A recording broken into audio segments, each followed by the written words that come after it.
সরকারি প্রাথমিক বিদ্যালয়ের ভবন দখলে নিয়ে সেখানে স্ত্রী সন্তান সহ বসবাস করছেন মাদারীপুরের কালকিনির শহীদুল ইসলাম সর্দার। গরু, ছাগল, হাঁস মুরগিও লালন পালন করছেন সেখানে। হাঁস মুরগির জন্য খোপ খোপ ঘর বানিয়েছেন তিনি।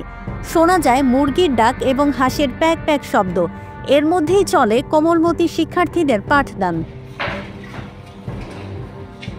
ক্ষমতার দাপট দেখিয়ে আইন কানুনের তোয়াক্কা না করে চর দৌলত খান সরকারি প্রাথমিক বিদ্যালয় ভবনের নিচতলার 5টি কক্ষ দখল করে 15 বছর ধরে বসবাস করছেন তিনি। শহীদুল ইসলামের বাড়ি উপজেলার চর দৌলত খান ইউনিয়নের নতুন চর দৌলত খান গ্রামে। তার বাবা নেসার আলী সর্দার।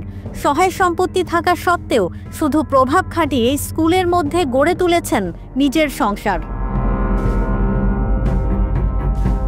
স্কুল ভবনের গা ঘেঁষে শহীদুল ইসলাম গোসলখানা বানিয়েছেন।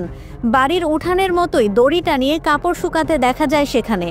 স্কুলের দোতলায় ওঠার সিঁড়ির মুখের কাছে পানির ড্রাম বসিয়েছেন।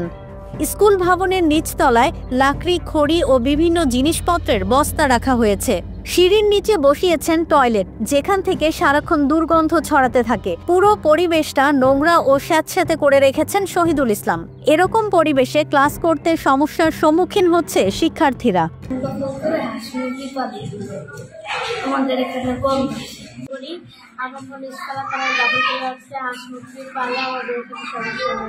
শিক্ষকরা বলছেন বিদ্যালয়ের 5টি কক্ষ দখল করায় শিক্ষার পরিবেশ নষ্ট হচ্ছে। আমাদের স্কুলের দোতলা শহীদুল সর্দার স্থানীয় এক বাসিন্দা, তিনি ভোগদক্ষ করে আছেন। এখানে তিনি গরু, ছাগল থেকে শুরু করে সকল জিনিসই আছে।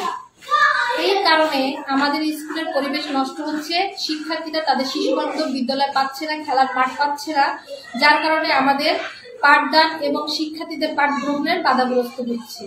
আমরা চাই অতি সত্বর এই দখল চলে যাক এবং আমরা যেন একটি সুন্দর বিদ্যালয় পেতে পারি, সেক্ষেত্রে কর্তৃপক্ষের দৃষ্টি আকর্ষণ। এ বিষয়ে কোনো কথা বলতে রাজি হননি শহীদুল ইসলাম সর্দার। ভবন খালি করতে প্রশাসন বারবার তাকে নোটিশ দিলেও তিনি তাতে কর্ণপাত করেননি, বরং জোর খাটিয়ে স্কুল ভবনেই রামরাজত্ব বাড়িয়ে চলেছেন।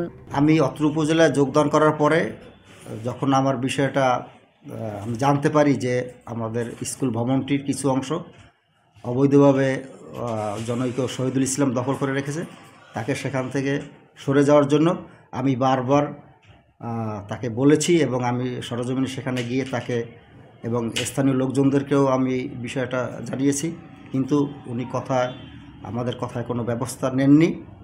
তো বিষয়টি আমি পরবর্তীতে উপজেলা পরিষদকে অবহিত করি। উপজেলা পরিষদ থেকে আমাকে আশ্বস্ত করেছেন যে তারা শীঘ্রই এইটা উচ্ছেদের ব্যাপারে যথাযথ পদক্ষেপ গ্রহণ করবেন। মাদারীপুর থেকে বেলাল রিজভির তথ্য ও ভিডিও নিয়ে রিপোর্ট risingBD.com।